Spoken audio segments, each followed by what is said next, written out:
The physical locations are incredibly important for Game of Thrones. The characters are defined by the worlds in which they come.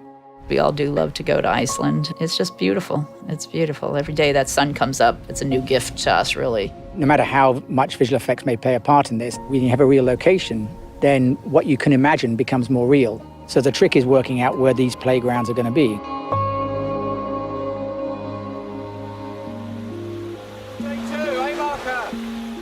Every year is nice to come back and then you read it and you go, oh my God, really? It just gives it a sense of reality, you know? To get that journey, that sense of them trekking across this landscape, we need to come to a landscape like it. We can't paint it in or film it in Belfast. The joy of my job is we get to come to these locations that are just, it's extraordinary. As wonderful as Belfast is, you can't get the spectacular sweep of locations and vistas you get in Iceland and Belfast. You can't get the warm light, the different terrain, and the vegetation that you get in Spain. Spain, I'm everywhere, and it's amazing. It's glorious. It kind of takes your breath away. You never feel like you're in a green screen world when you shoot. You never do. You're always at a real location.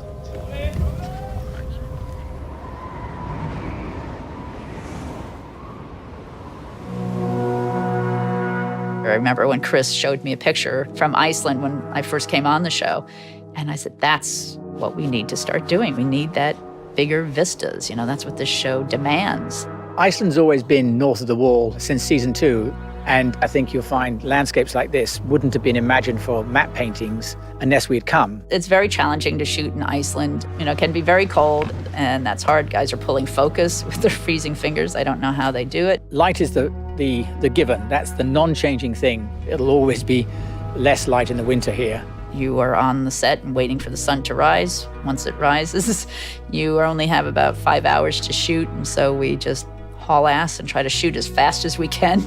There's something magical about turning up to set, and then the light appears and you see what you're shooting in. This is going to make the episode what it is.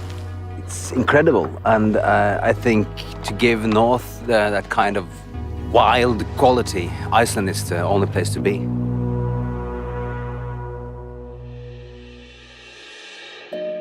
When we left Spain last year, we weren't even sure that we were coming back because we weren't sure where the season was going. So it was quite exciting when the outlines came up that actually we were going to have to look for a lot of this stuff in Spain again. The great thing about Spain is that there's so many different looks within one country. It has, you know, from green, lush land like this to Moorish architecture to other traditional architecture that we can get King's Landing here as well. So Spain as a country has a massive diversity of locations.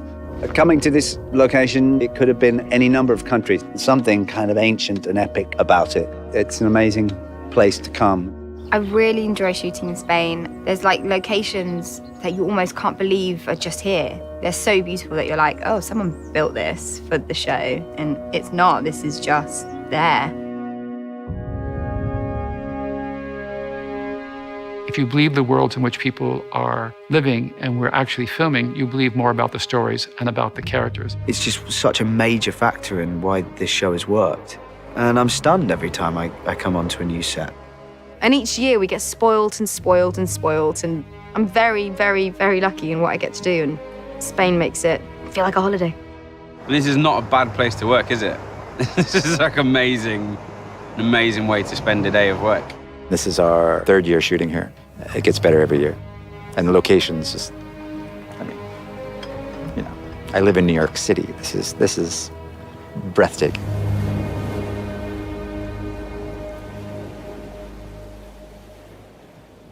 Hey, Vali here with a bonus movie fact for you.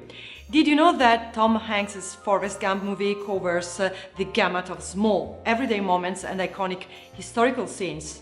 And they were all supplemented by the use of digitally generated images. Forrest running through a jungle in Vietnam? CGI. Forrest mad table tennis skills? CGI. Lieutenant Dan's amputated legs? CGI. Hake, that cute feather at the start is computer generated. The film has more minutes of CGI screen time than Jurassic Park. Now, who would have thought that? Okay, we publish new videos every day, so be sure to subscribe for more great content. See ya!